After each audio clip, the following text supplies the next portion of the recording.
জি24 ঘন্টায় জ্যাকলিবল স্টুডিও থেকে আমি সব্যসাচী শুরু করছি ৫টা ৫।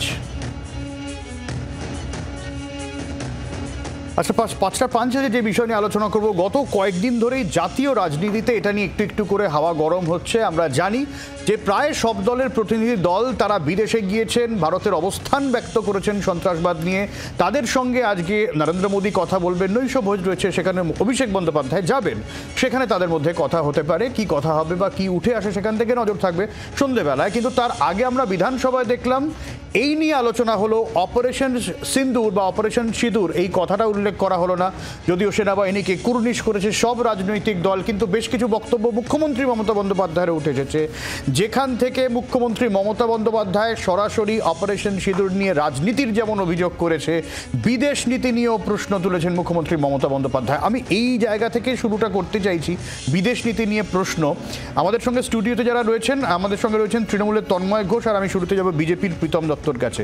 প্রীতম, এই প্রশ্নটা উঠছে এই জায়গা থেকে কারণ আমরা দেখলাম রিসেন্ট পাস্টে বাংলাদেশের পরিস্থিতি তৈরি হলো, পাকিস্তানের সঙ্গে এই পরিস্থিতি তৈরি হলো, আমাদের সঙ্গে আমেরিকার একটা নরমে গরমে সম্পর্ক, কি সম্পর্ক আমরাও ধরে উঠতে পারছি না, এবং বিরোধীরা বলছে একের পর এক ক্ষেত্রে বিদেশ নীতি ব্যর্থ। আমি আজকেও বলতে চাইবো, আউট অফ কনটেক্সট বলা যাবে না, আজকে এয়ারপোর্টে এক ভারতীয়, তাকে মাটিতে শুইয়ে তার বুকে পা দিয়ে আছেন মার্কিন পুলিশ অফিসাররা।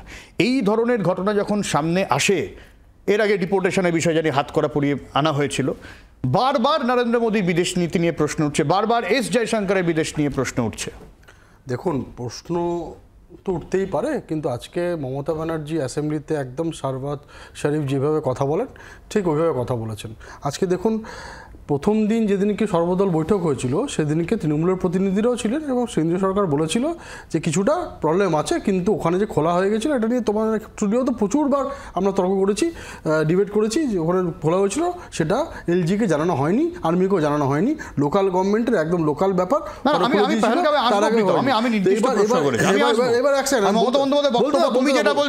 বলতে দাও, একমাত্র ভারতবর্ষই কোয়াডেও আছে ও ব্রিক্সেও আছে। তো সুতরাং ভারতবর্ষের নীতি সম্পর্কে আজকে ওখানে কেন গেছে, কিসের জন্য গেছে, আমেরিকায় কেউ ল যদি এরকম বলছে যে G7 ডাকেনি, মানে নাকি একেবারে হাতে পায়ে ধরতে হয়েছে, এরকম অভিযোগ কংগ্রেসের। আমি দায় নিচ্ছি না, এটা কংগ্রেস তরফ থেকে অভিযোগ। এবং তারপরেও কানাডার তরফ থেকে এই বক্তব্য আসছে যে নির্জারের তদন্ত নিয়ে ভারত কোনো হস্তক্ষেপ করবে না। কংগ্রেস পার্টি লোকসভায় দাঁড়িয়ে বলেছিল ভারতবর্ষের নিউক্লিয়ার ডিল, নিউক্লিয়ারের সমস্ত কোড পাকিস্তানে দিয়ে দেবে, সেই কংগ্রেস পার্টির থেকে আমরা শুনবো না তোমার দেশভক্তির কথা। যাই হোক, তো আজকে তুমি তৃণমূল নিয়ে কথা বলো। তৃণমূল যেটা বলছে, তুমি একটু জিজ্ঞেস করলে না, ট্রাম্পের দেশে কোনো ভারতীয় ওখানে কী জন্য কী হয়েছে, এখানেও অনেক লোককে যারা ক্রিমিনাল অফেন্স করেন তাদেরকে পুলিশ যেভাবে ট্রিট করে ওখানে ট্রিট করেছে, কি না জেনে বলা উচিত না। তো আজকে দেখুন, যে তুমি বিদেশ নীতির কথা বলছো, তুমি বললাম ব্রিক্স একমাত্র দেশ যে ব্রিক্সেও আছে, কোয়াডেও আছে। এবার কোয়াড কি, ব্রিক্স কি, আমার মনে হয় তোমার জানো, এবং দর্শকের জন্য বলে দিচ্ছি যে এই কোয়াডে আমেরিকাও আছে আর ব্রিক্স যেখানে রাশিয়াও আছে। তো সুতরাং একমাত্র ভারতবর্ষ যারা দুটো দিকে আছে, এবং আমরাই বসুধৈব কুটুম্বকম বলি, পুরো ওয়ার্ল্ডটা আমাদের কাছে ফ্যামিলি।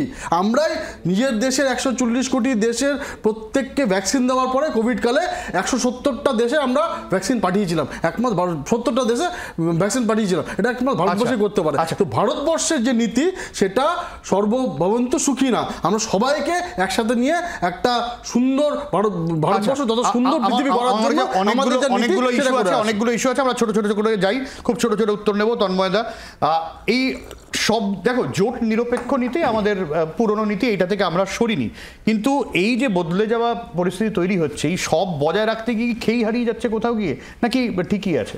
না, এই বিদেশ নীতি নিয়ে যে কথাগুলো উঠলো, বিদেশ নীতি নিয়ে যদি আমরা দেখি, ভারতবর্ষের স্বাধীনতার পরবর্তী সময় থেকে আজকের দিন অবধি এর মধ্যে বিভিন্ন সরকার এসছে, কংগ্রেস সরকার এসছে, বিজেপি সরকার এসছে, অর্থাৎ এনডিএ সরকার এসছে, অন্য জনতার সরকার এসছে, এছাড়াও থার্ড ফ্রন্টের সরকার এসছে, বিভিন্ন সরকার এসছে, কিন্তু এত খারাপ বিদেশ নীতি আমরা এখনো অবধি দেখিনি। কেন? আমাদের দেশের যতগুলো দেশ আছে, আমাদের দেশে যাদের সঙ্গে বর্ডার শেয়ার করি, পাকিস্তান, আফগানিস্তান, নেপাল, ভুটান, বাংলাদেশ, শ্রীলঙ্কা, সমস্ত দেশের সঙ্গে কোথাও না কোথাও একটা সম্পর্কের সমস্যা না, আছে। ইভেন কিন্তু তন্ময় দা, এটা মানবে না যে এখন পরিস্থিতি আর আগের মতো নেই। লাইন বলবো, নেপালের মতো যেটা হিন্দু রাষ্ট্র, ভারতবর্ষ বলছে যে হিন্দু প্রধান, হিন্দু হিন্দু ভাই ভাই, যারা বিজেপি শাসিত কেন্দ্রীয় সরকার, বিজেপির এটা নীতিগত অবস্থান, সেই নিয়ে অন্য আলোচনা হবে। কিন্তু সেই হিন্দু রাষ্ট্র, তথাকথিত হিন্দু রাষ্ট্র অবধি চোখ তুলে তাকাচ্ছে। এক, দ্বিতীয় কথা হচ্ছে আমেরিকা আজকে একটা ঘটনা বললে আরো আর একটা ঘটনা আমি একটু বলে নিই প্রীতম। আর একটা ঘটনা নিশ্চয় মনে আছে কয়েকদিন আগেই, যে ভারতবর্ষ থেকে ইল্লিগ্যাল ইমিগ্র্যান্ট বলে একটা জাহাজে করে, অর্থাৎ উড়োজাহাজে করে, প্লেনে করে হাতে শিকল বেঁধে ভারতবর্ষ মানুষকে ডিপোর্ট করা হচ্ছে। ইল্লিগ্যাল ইমিগ্রেন্ট অত্যন্ত খারাপ ব্যাপার, সেটা নিয়ে অন্য দেশ তাদের সিদ্ধান্ত নিতেই পারেন, কিন্তু একই ক্ষেত্রে এই ইল্লিগ্যাল ইমিগ্রেন্ট কলম্বিয়ার মতো একটা দেশ, আমরা ভারতবর্ষ হচ্ছে পৃথিবীর অন্যতম শ্রেষ্ঠ শক্তিশালী দেশ, এই নিয়ে আমি গর্বিত, কিন্তু তাদের যে বাসিন্দা তারা আসছে হচ্ছে হাতে শিকল বেঁধে, আর কলম্বিয়ার মতো দেশ সেখানে তারা করতে পারছে। টারিফ নিয়ে কি হলো? টারিফ নিয়ে নরেন্দ্র মোদী টারিফ নিয়ে নতি স্বীকার করলেন কেন? সিজ ফায়ার। মমতা বন্দ্যোপাধ্যায় কি বলছেন? মমতা বন্দ্যোপাধ্যায় বলছেন যে দেশের প্রশ্নে, বিদেশ নীতির প্রশ্নে আমরা, বাংলাদেশের সময় তো একই কথা উনি মিডিয়ার সামনে বলেছিলেন, এক্ষেত্রেও অভিষেক বন্দ্যোপাধ্যায় একই কথা বলেছেন যে আমাদের রাজনৈতিক বিরোধিতা থাকলেও যখন দেশের স্বার্থ বা দেশের সার্বভৌমত্বের প্রশ্ন আসে আমরা কেন্দ্রীয় সরকারের সঙ্গে সবসময় একমত, এই নিয়ে কোথাও দ্বিধা নেই। কিন্তু তোমরা কি এটা মানছো? তোমরা কি এটা মানছো? ডোনাল্ড ট্রাম্পের যে দাবি, আমি ওটাতে আছি, কিন্তু দেশের মধ্যে এই কথা উঠবে না যে ডোনাল্ড ট্রাম্প সিজ ফায়ার। আচ্ছা তুমি বলো, তুমি তো সংবাদ মাধ্যমে আছো, সিজ ফায়ারের প্রথম মেসেজটা তুমি কার থেকে পেয়েছিলে? আমরা এক্সপেক্ট করেছিলাম ভারতের প্রধানমন্ত্রী দেবেন, তিনি তো দেবেন, কারণ তিনি আমাদের প্রধানমন্ত্রী, 140 কোটি মানুষের প্রধানমন্ত্রী, তিনি বলবেন যে সিজফায়ার হয়েছে, এটা আমাদের সিদ্ধান্ত, দেশের সিদ্ধান্ত যে আমরা কি করব না করব। পাকিস্তানের মতো একটা, মানে আমি দেশ বলেই মনে করি না, একটা নড়বড়ে একটা কিছু মানুষের সমাহার মিলে তারা দেশ বলে করে, তাদেরকে সিরিয়াসলি নেওয়ার কিছু নেই, তারা জঙ্গিকে মদত দেয়, এই আমরা প্রথম থেকে দেখে আসছি। কিন্তু সিজফায়ারের প্রথম মেসেজ আসছে ডোনাল্ড ট্রাম্পের ক্ষেত্রে একবারও হয়নি। দ্বিতীয় কথা হচ্ছে বুঝতে হবে 2001 সালে বিজেপির সরকার ছিল 2001 সালে সংসদে আক্রমণের পর অটল বিহারী বাজপেয়ী, তৎকালীন প্রধানমন্ত্রী অটল বিহারী বাজপেয়ী, অন্য দলের কথা বলছি না, অটল বিহারী বাজপেয়ী হচ্ছে সর্বদলীয় বৈঠক ডেকে পার্লামেন্টের স্পেশাল সেশন ডেকেছিলেন। তারপরে 1971 সালে ইন্দিরা গান্ধী যখন ছিল তখন পার্লামেন্টের স্পেশাল সেশন ডাকা হয়েছে। এইবার যদি বলি তাহলে তোমরা যদি বলো যে না এরা দেশের বিরুদ্ধে কথা বলছে, এটা তো ঠিক। আমি প্রীতমের কাছে আসার আগে আমি অন্য প্রসঙ্গে যাই। প্রীতম, দুটো বক্তব্য এসছে আজকে, শুভেন্দু অধিকারী এবং পাল্টা কুণাল ঘোষ, শোনাই তারপর তোমার কাছে আসছি। শাহবাজ শরীফের সবচেয়ে বড় গুণমুগ্ধ পশ্চিমবাংলার খালা আজকে পাকিস্তানের পক্ষে ব্যাটিং করেছেন, ফুল ব্যাটিং। হ্যাঁ, খালা আজকে একদম পুরো ব্যাটিং করেছেন। খালা বলতে পারেন, বুবু বলতে পারেন, আপা বলতে পারেন, ফুফা বলতে পারেন, পুরো ব্যাটিং করে গেছেন পাকিস্তানের হয়ে। সম্পূর্ণ অপব্যাখ্যা করছেন বিজেপি নেতারা, বিভ্রান্ত, কনফিউজড। এটা সম্পূর্ণভাবে তারা মিথ্যা কথা বলছেন। পাকিস্তান এই জঙ্গিদের আশ্রয় দিচ্ছে। পাকিস্তান কাশ্মীরের একটা অংশ তারা দখল করে রেখেছে। এগুলোর বিরুদ্ধে তৃণমূল কংগ্রেস বলছে, এগুলোর বিরুদ্ধে, এই আতঙ্কবাদের বিরুদ্ধে মমতা বন্দ্যোপাধ্যায় বলেন, অভিষেক বন্দ্যোপাধ্যায় বলেন, তৃণমূল কংগ্রেস বলে। তো সেখানে ভারতীয় জনতা পার্টি দিশাহীনভাবে এই কুৎসা, মিথ্যা, ভিত্তিহীন বক্তব্যগুলো রটাচ্ছে। হচ্ছে মমতা বন্দ্যোপাধ্যায় এরকম অভিযোগ কেন? প্রথম কথা হচ্ছে উনি আজকে ভারতবর্ষের নারী তথা আর্মিদের অসম্মান করেছেন, যেই নারীদের সিঁদুর মুছে দিয়ে বা সিঁদুর দেখে দেখে এবং পুরুষদের প্যান্ট দেখে দেখে গুলি করা হয়েছে, বেছে বেছে হিন্দু হত্যা করা হয়েছে, উনি সেটাকে অপারেশন সিন্দুর, এই নামটা কিন্তু প্রধানমন্ত্রী ভেবেছেন, আর এটাকে আর্মি এসে প্রথম আমাদের বলেছে দিস ইজ অপারেশন সিন্দুর। তো সেই আর্মির কথাটা উনি যখন আজকে আপনার এই বিধানসভা পাশ করলেন না, বা বিলটা আনলেন, একজন ভারতবর্ষের মুখ্যমন্ত্রী যিনি কনস্টিটিউশনের শপথ নিয়ে মুখ্যমন্ত্রী হয়েছেন, সেই আর্মির কথা চেঞ্জ করে দিচ্ছে। তো সুতরাং এটা একটা ফার্স্ট। আর তৃণমূলের থেকে পররাষ্ট্রনীতি শিখবো না, উনি কেরালাতে বুঝিয়ে দিয়েছে তৃণমূল একটা আঞ্চলিক দল, একটা আঞ্চলিক কথাবার্তা বলুক। এবং দেখুন আজকে উনি দু তিন রকমের কথা বলে, ট্রাম্পের কথা বলে, ট্রাম্পের কথা নিয়ে তুমি যদি আবার এয়ার টাইম নষ্ট করতে যাও, আমি আবার গিয়ে বলছি সেই 8 জুন ট্রাম্প কি বলেছিল, টিট ফর ট্যাট, মানে হোয়াট ইজ টিট, এগুলো সব পরপর আমি বলে এর আগে সেম জিনিসটা বলেছি। জেডি ভ্যান্স 9 মেতে কি বলেছিল, যে ইটস নট নাথিং টু, আমাদের সাথে এর সাথে কোনো সম্পর্ক নেই, ওনাদের দ্বিপাক্ষিক ব্যাপার। কি এমন হয়ে গেল যে 10 তারিখের মধ্যে এইভাবে কথা বলতে হলো? আর আমরা কিন্তু বলিনি, আমরা ভারতবর্ষের না প্রধানমন্ত্রী, না আপনার বিদেশ মন্ত্রী, না আর্মি, কেউ আর আপনার পরমাণুর কথা বলেনি, একমাত্র তো সুতরাং তার মানে ট্রাম্পের এই কথাটা মানতে হবে যে পরমাণু সামথিং হয়েছিল, সেই জন্যই আজকে যুদ্ধ, মানে যুদ্ধ তো হচ্ছিল না, অপারেশনটা পোস্ট করতে হয়েছিল, অপারেশনটা পোস্ট করতে হয়েছিল, যে কারণ হচ্ছে কিরানা হিলসে আর ওই স্বর্গদাতে এমন একটা এন্ট্রি পয়েন্টে আমেরিকা বিল্ড করে, যেখানে আমেরিকা ইউজ করে অনেক। আমরা টপিকে ফিরে আসি। আমার কথা হচ্ছে শুধুমাত্র অপারেশন সিন্দুর নামটা বলা হয়নি, কোথাও উল্লেখ করা হয়নি, স্পিকার যে বিষয়টা এনেছেন সামনে, তার জন্য এই কথা বলছো তোমরা? কি কথা বলছি? মানে এই ধরনের যে যাকে আজকে আর্মি এবং বিএসএফ কি কদর্য ভাষায়, প্লাস তৃণমূলের আজকে শুভেন্দু অধিকারী যে কথাটা বললেন, কেন বললেন? বলছি তো তোমাকে, বললাম তো কেন। তার কারণ হচ্ছে আজকে মমতা ব্যানার্জি কার কথা বলছেন, অপারেশন সিন্দুর আর্মির নাম দেওয়া, উনি কেন বলছেন না? তার কারণ হচ্ছে উনি নারীকে অসম্মান করেন। এর আগে যে কদর্য ভাষায় প্রধানমন্ত্রীকে আক্রমণ করেছেন, যে উনি নারীকে অসম্মান করেন এবং ভারতবর্ষের আর্মিকে অসম্মান করেছে, বিএসএফ কর্নেল সোফিয়া কুরেশিকে কে অপমান করেছে, কর্নেল সোফিয়া কুরেশিকে বিজেপি শাসিত মধ্যপ্রদেশের মন্ত্রী অপমান করেছেন, পাকিস্তান জঙ্গিদের বোন বলে তার বিরুদ্ধে ব্যবস্থা নিতে পেরেছে, ব্যবস্থা নেওয়ার দম নেই, ব্যবস্থা নেওয়ার দম নেই। পাকিস্তানের জঙ্গিদের বোন কে বলেছেন? বিজেপির এমপি বলেছেন, মায়েদের অপমান করেছেন, বলেছেন যারা মারা গেছে তাদের সিঁদুরের দম ছিল না, তাদের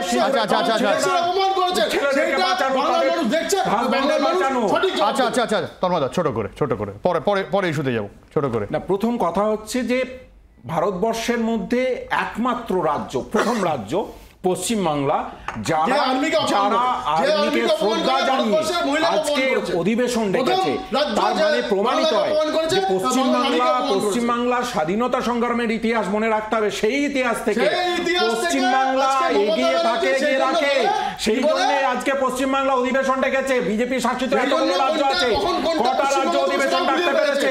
ডাকতে পারেনি। সেনাবাহিনীকে সম্মান জানিয়েছে পশ্চিমবাংলার বিধানসভা, সেনাবাহিনীকে সম্মান জানিয়েছে পশ্চিমবাংলার বিধানসভা। অপারেশন সিন্দুর নিয়ে আমাদের বক্তব্য আমরা দিয়েছি, আমরা আমাদের বক্তব্য দিয়েছি, কিন্তু নরেন্দ্র মোদী এবং বিজেপি রাজনীতি করবে।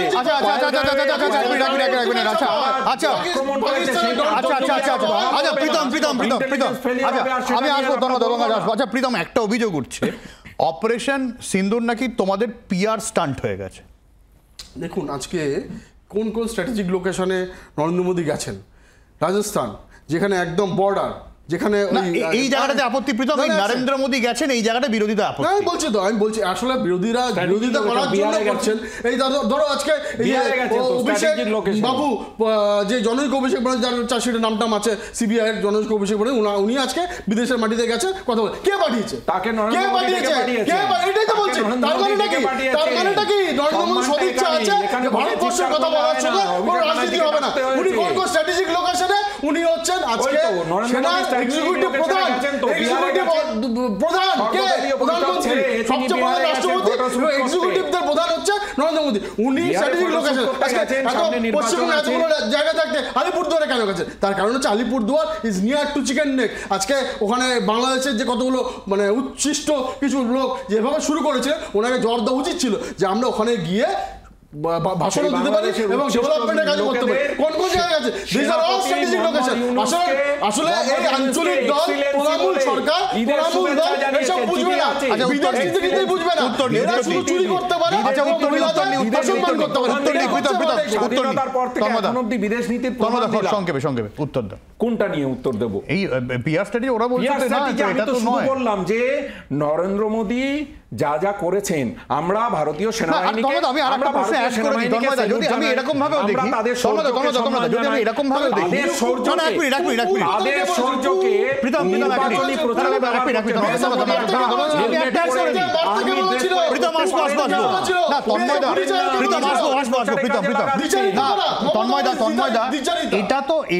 এটা ওরাও বলতে পারে যে আজকে এ রাজ্যে কোনো ভালো কিছু হলে মমতা বন্দ্যোপাধ্যায় এই কাজটা করেছেন, বিহারে কিছু বলা হলে নীতিশ কুমার এই কাজটা করেছে, এটা খুব কমন বিষয়। সেই জায়গা দাঁড়িয়ে পলিটিক্যাল ডিভিডেন্ড একটা দল তুলবে, যেরকম ভাবে 1971-এ তোমরা নরেন্দ্র মোদী বনাম ইন্দিরার একটা ন্যারেটিভ তৈরি করার চেষ্টা হয়েছে কংগ্রেসের তরফ থেকে, এটা বিজেপি বলতে পারে স্বাভাবিক। বিজেপি কি করবেন সম্পূর্ণ তাদের রাজনৈতিক বিষয়, তারা স্বীকার করুন যে আমরা এই বিষয়টাকে নিয়ে রাজনৈতিক প্রচারে নিয়ে যেতে চাই। আমাদের বক্তব্য ভারতের সেনাবাহিনীর যে শৌর্য, ভারতের সেনাবাহিনীর শৌর্যকে রাজনৈতিকভাবে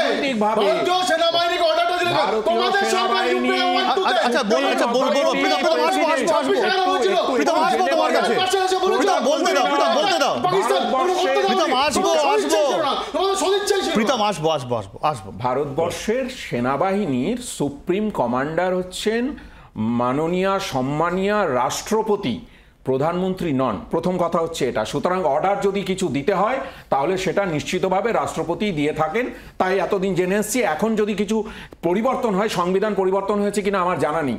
এক, দ্বিতীয় কথা হচ্ছে ভারতের যে সেনাবাহিনীর শৌর্য, সেটাকে নিয়ে তো সারা দেশ উচ্ছ্বসিত, 140 কোটি মানুষ তাদের সঙ্গে আছে।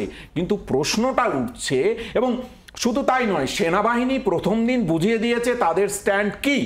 তারা একদিকে উইং কমান্ডার ভূমিকা সিং, একদিকে কর্নেল সোফিয়া কুরেশিকে নিয়ে একসঙ্গে প্রেস কনফারেন্স করে বুঝিয়ে দিয়েছে ভারতবর্ষের সংবিধানের প্রতি পূর্ণ আস্থা রেখে সেনাবাহিনী ভারতবর্ষের বহুত্ববাদ, ভারতবর্ষের সেকুলারিজমকে তুলে ধরেছে, প্রমাণ হয়ে গেছে। তারপরে দাঁড়িয়ে এই যে খালা ফুফু কী সব বলছেন, এই রাজনীতিটা করে মেরুকরণ করার চেষ্টা করে তো লাভ নেই। কারণ ভারতবর্ষের যখন সার্বভৌমত্বের প্রশ্ন, সেই জন্য তো অভিষেক বন্দ্যোপাধ্যায় প্রত্যেকটা, তোমরা টিভিতে দেখিয়েছো, অভিষেক বন্দ্যোপাধ্যায় প্রত্যেকটা দেশে গিয়ে বলেছেন যে আমাদের নিজেদের মধ্যে রাজনৈতিক মতাদর্শগত লড়াই থাকবে, কিন্তু যখন দেশের সার্বভৌমত্বের প্রশ্ন ওঠে তখন আমরা সকলে একই কথা মমতা বন্দ্যোপাধ্যায় বাংলাদেশের সময়তেও বলেছেন। সুতরাং তৃণমূল কংগ্রেস প্রথমেই কিন্তু ক্লিয়ার করে দিয়েছে যে দেশ সবার আগে। বিজেপি সেটা নিয়ে এখন রাজনৈতিক ফায়দা তোলার চেষ্টা করছে, না পেরে আজকে খালা ফুফু এসব বলছে। তোমার এক্সিকিউটিভ অর্ডারের প্রধান হচ্ছে প্রাইম মিনিস্টার। আসলে তৃণমূল প্রথমে বলো আঞ্চলিক দল, তো তাদের পররাষ্ট্র নীতি, ডিফেন্স, যেই ফেডারেল স্ট্রাকচারে আঞ্চলিক দল হলেও তাদের কথা বলার অধিকার আছে। এটা ফেডারেল স্ট্রাকচার, এখনো ওয়ান নেশন ওয়ান ইলেকশন হয়নি, one party one nation one election হয়নি, আর হতে দেওয়া যাবে না, কোনোদিন হবে না। তখন এয়ার মার্শাল এসে বলেছিল প্রাইম মিনিস্টারকে, যেখানে যেই ক্যাবিনেটে আপনার তৃণমূল সরকারও ছিল, বলেছিল যে আমরা এটা করবো, পাকিস্তানকে করতে দেয়নি। কেন করতে দেয়নি? তারপর সদিচ্ছাই ছিল না, ওদের ভয় পেত পাকিস্তান, তার কারণে ভোট কম হয়ে যাবে, এই ভোট কম হয়ে যাবে। যেইভাবে অনুপ্রবেশকারীদের এখন ভোট ব্যাংকে পরিণত করেছে মমতা ব্যানার্জি, সেম ভাবে বিজেপি শাসিত রাজ্য মধ্যপ্রদেশ এবং গুজরাট থেকে পাকিস্তানের আইএসআই এজেন্টের কাছে দেশের গোপন তথ্য ফাঁস হয়ে যাচ্ছে। বিজেপি শাসিত রাজ্য থেকে দেশের গোপন তথ্য ফাঁস হয়ে যাচ্ছে, তাদেরকে ধরার ক্ষমতা নেই। গুজরাট থেকে একটা জাহাজ চলে যাচ্ছে পাকিস্তানে, তার মধ্যে বিভিন্ন ড্রাগস ধরা পড়ছে।